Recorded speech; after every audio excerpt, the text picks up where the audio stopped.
Place au face-à-face entre le journaliste Edoui Plenel et l'immortel, l'académicien Alain Finkielkraut. En quelques questions, l'islam et l'identité française, enrichis par l'immigration selon Plenel ou menacés par le multiculturalisme et le métissage selon Finkielkraut. Les deux hommes qui ferraillent par livre interposé ne peuvent plus s'envoyer leurs témoins pour un duel à l'heure de la rosée. C'est donc ici qu'aura lieu le débat. Y a-t-il un problème de l'islam en France? Mise au point de Sandrine Le Calvez.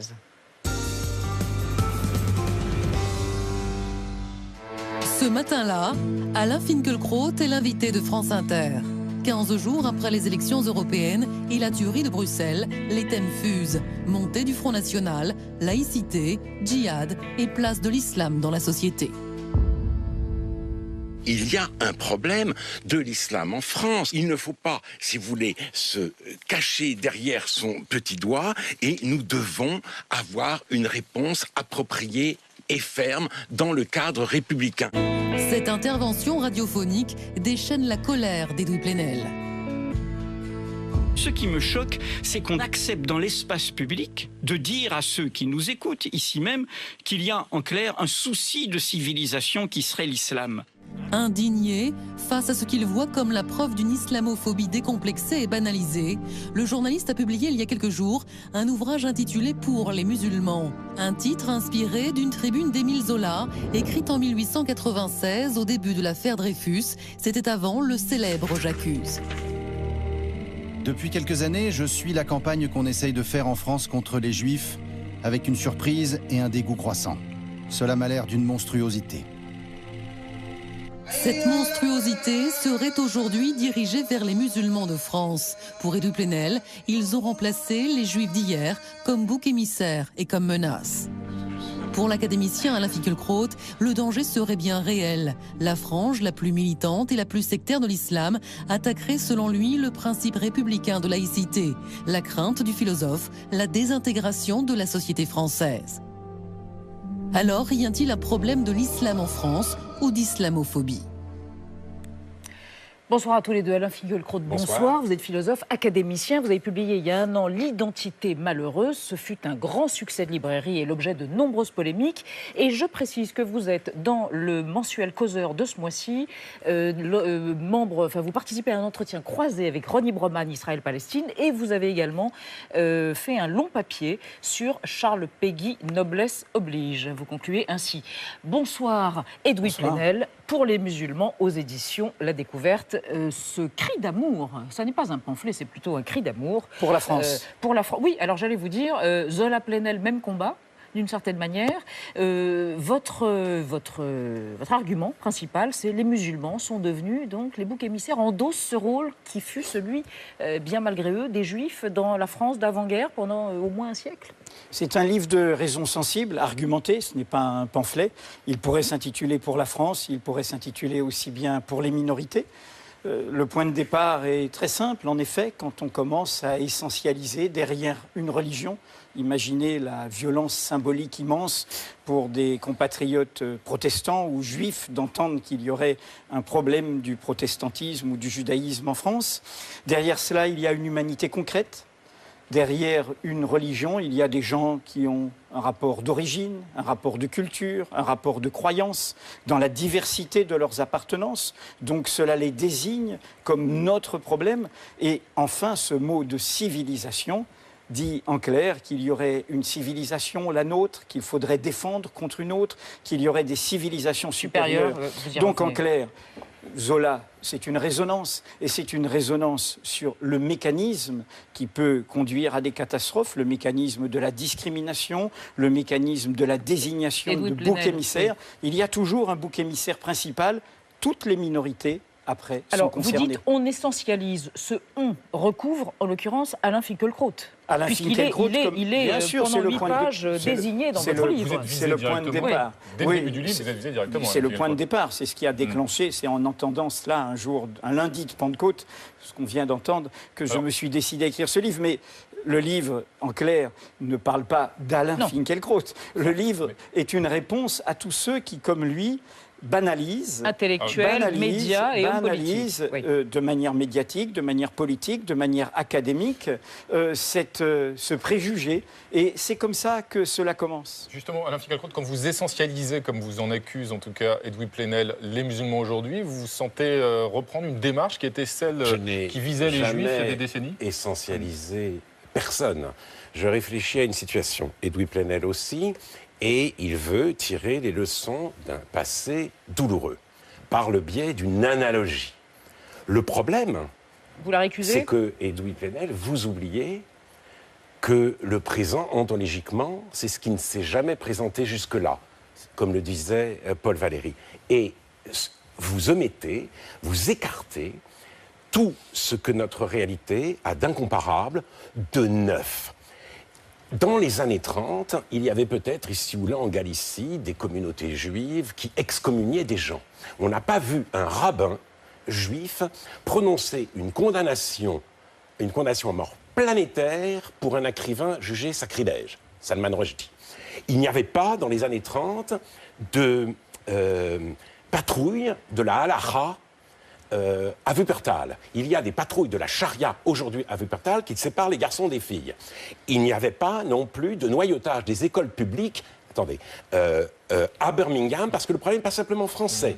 Un noyautage qui consiste aujourd'hui à, si vous voulez, non seulement séparer les garçons et les filles, mais à faire retentir la prière dans la cour de création et sur deniers publics, à organiser des voyages à la Mecque. Et surtout, et c'est ça le plus important, quand vous dites que les musulmans tiennent la place aujourd'hui des juifs, vous faites l'impasse sur une des réalités les plus spectaculaires, l'expansion irrésistible de l'antisémitisme musulman. Tous les musulmans ne sont pas antisémites, bien entendu. Il y en a qui combattent l'antisémitisme pied à pied. Mais la majorité des antisémites sont aujourd'hui musulmans. Et les juifs n'ont plus le droit de nommer leur malheur. Puis-je répondre d'abord ? Puis-je répondre ? Ce livre pourrait s'intituler... je réponds. Oui, c'est un dialogue. C'est un dialogue. Oui, mais je n'ai pas tout à fait fini. Mais vous aurez l'occasion de poursuivre. Je pense que dans sa réponse, Alain Finkielkraut a illustré exactement cette essentialisation. J'écris pour les musulmans de France. Ce n'est pas un livre sur l'islam dans le monde. Ce n'est pas un livre sur les totalitarismes qui se réclament indûment de l'islam et dont je rappelle que les premières victimes sont des musulmans eux-mêmes. C'est un livre sur nos compatriotes, ceux qui vivent, qui habitent et qui travaillent ici. Que répond Alain Finkielkraut ? Il répond en bloc, en prenant tous les désordres peu ou prou qui seraient liés à certains qui se réclamaient de l'islam, pour dire les musulmans en France, ici même, chacun vous l'a entendu, ici même en sont comptables.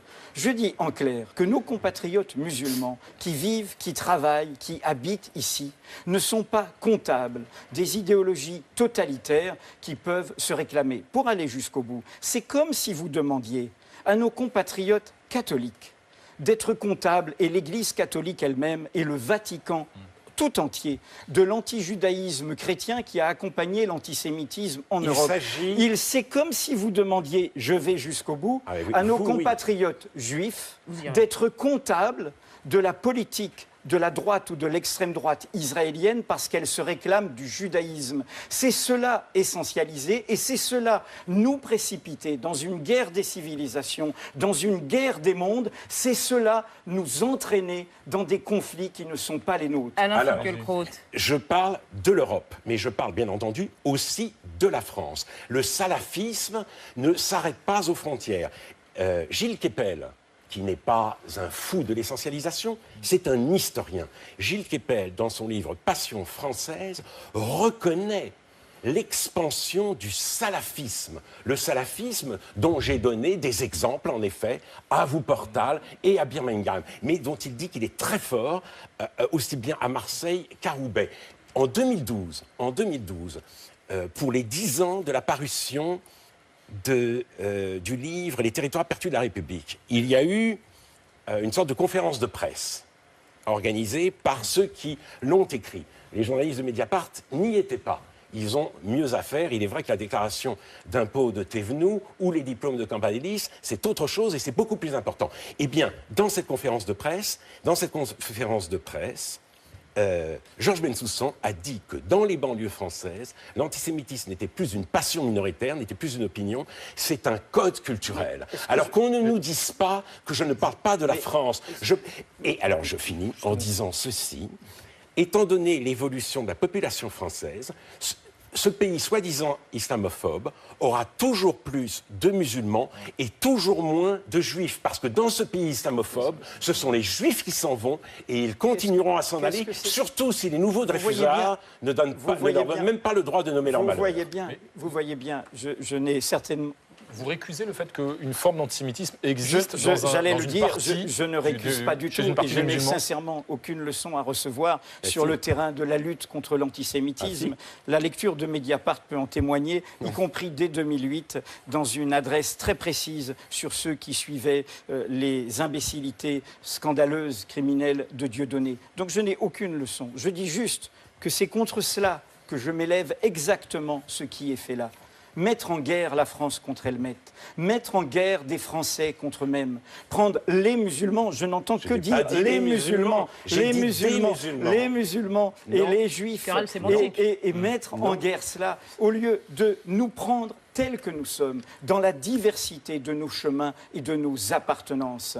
Cette guerre des identités, c'est une façon, parce que c'est ça la clé. Quelles sont les réalités derrière? Ce sont des réalités sociales, des réalités démocratiques. Sociale, on va y c'est une façon de dissoudre tout cela. Je voudrais... Je vous signale que moi, je suis censé dire les musulmans, alors qu'Edoui Plenel a écrit pour les musulmans. Mais j'explique que ça pourrait s'intituler pour les Noirs, pour les Roms, pour les Juifs, pour la France. Moi, je dis que l'antisémitisme musulman est majoritaire. Et je répète que tous les musulmans ne sont pas antisémites. On vous a bien entendu la première fois. Je vous propose... c'est l'obsession. Je vous propose d'avancer pour pouvoir évoquer la laïcité que vous opposez au laïcisme, une sorte de nouvelle religion d'État. C'est en tout cas votre thèse, Edoui Plenel. Et je vous propose de revenir sur la loi française passée à propos du voile intégral, une loi qui a été promulguée en 2010 pendant le mandat de Nicolas Sarkozy. C'est les rétroviseurs de Marc-Antoine de Porrette. Ils vont respirer.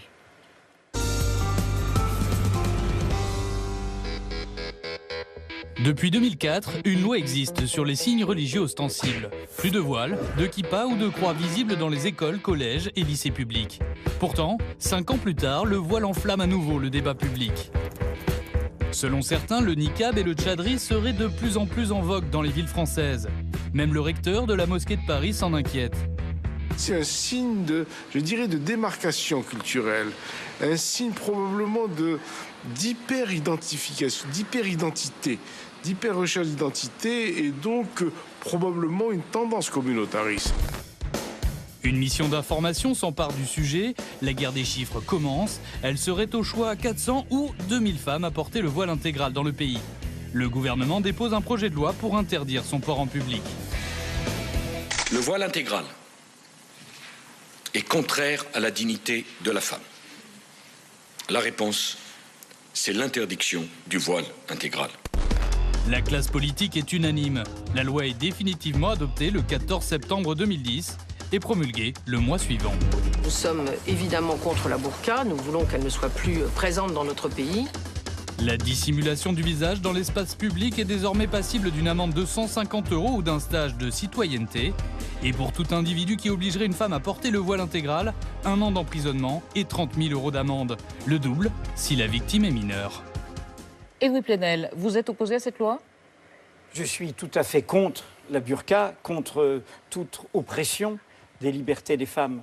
Ce que je conteste, c'est la façon dont depuis 30 ans, nous construisons un problème musulman en nous en prenant en permanence, comme si c'était le problème central de la France, aux signes visibles de pratiques, aux signes... Non, mais justement, je vais... Parce que depuis 2010, depuis qu'elle existe, excusez-moi, mais elle fonctionne très bien, cette loi. Ce n'est pas ça que vivent la majorité des musulmans de France. Ce qu'ils vivent, c'est la question du foulard à l'école. Ce qu'ils vivent, les musulmans de France, c'est la désignation de leurs pratiques alimentaires. Dans la campagne présidentielle, où on a dit que c'était une question centrale, le halal, ce qu'ils visent, c'est la désignation de leur mode de prière et de croyance. Donc, c'est cela...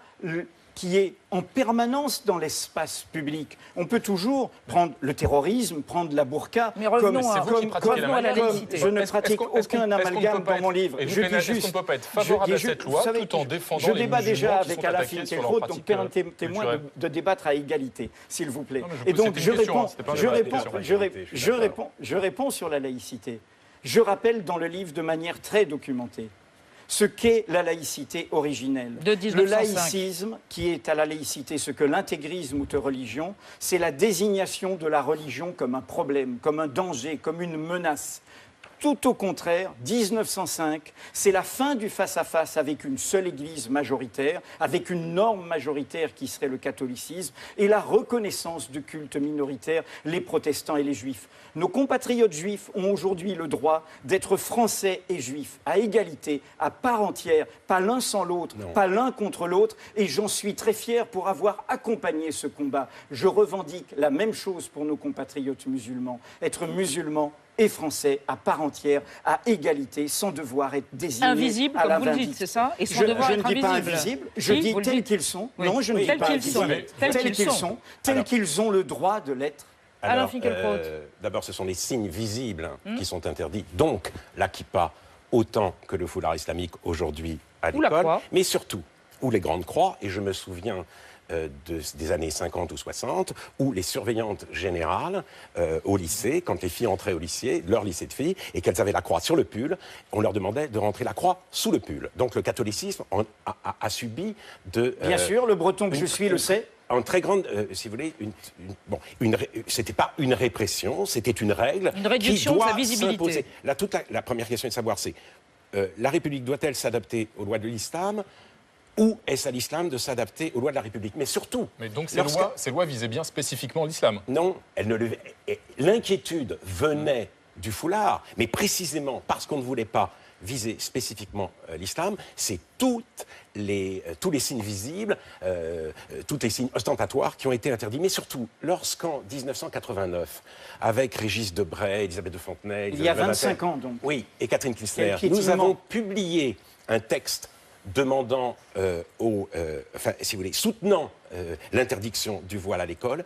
Nous l'avons fait dans l'Observateur avec 5 intellectuels. Il y avait accompagné notre texte un manifeste de 5 intellectuels venus d'islam, dont Mohamed Arbi, pour dire à quel point ils nous soutenaient. Et ce que je reproche à Edoui Plenel, ça c'est très important, c'est que dans son souci des musulmans, ils oublient ceux des musulmans qui refusent, eux, de faire de l'Occident le bouc émissaire de leur marasme et qui entreprennent à leur risque et péril une critique de l'islam. Fethi Ben Slama, qui est un psychanalyste d'origine tunisienne, a publié une déclaration d'insoumission. Et dans cette déclaration d'insoumission, il rappelle que l'oppression des femmes ne dégrade pas seulement la femme, mais organise dans l'ensemble de la société l'inégalité, la haine de l'altérité.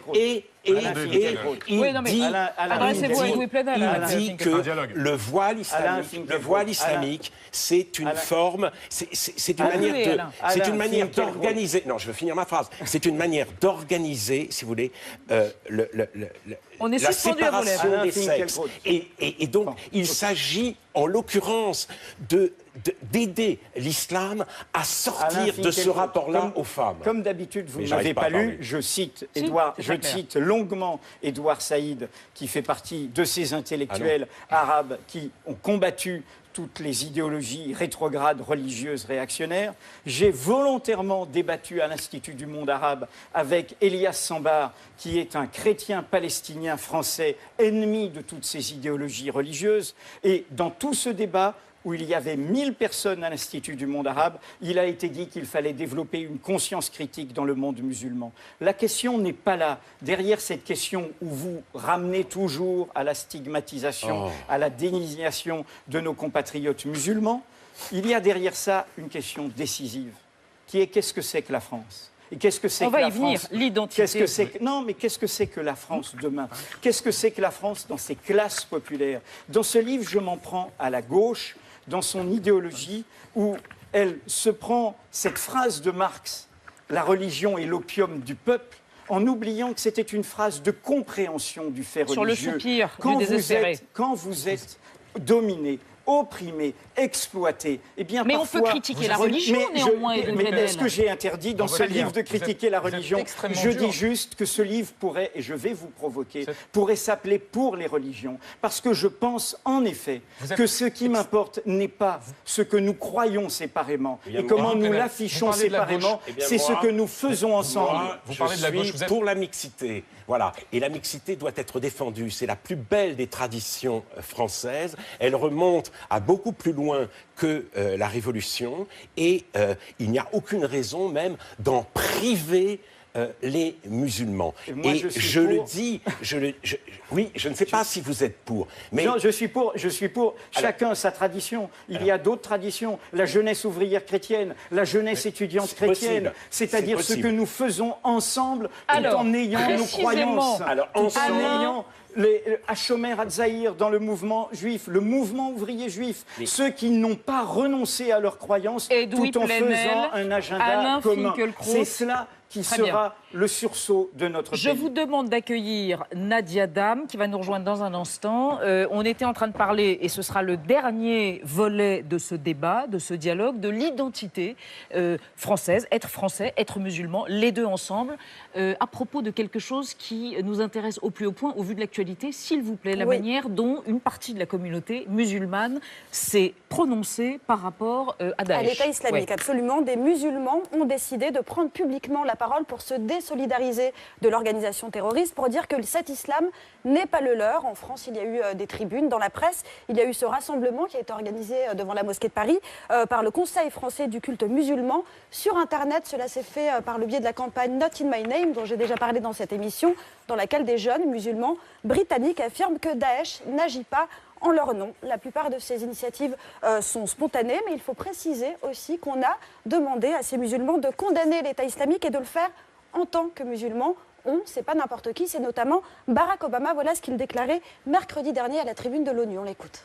Il est temps pour le monde, et particulièrement pour les communautés musulmanes, de rejeter explicitement, avec force et sans relâche, l'idéologie d'Al-Qaïda et de l'État islamique.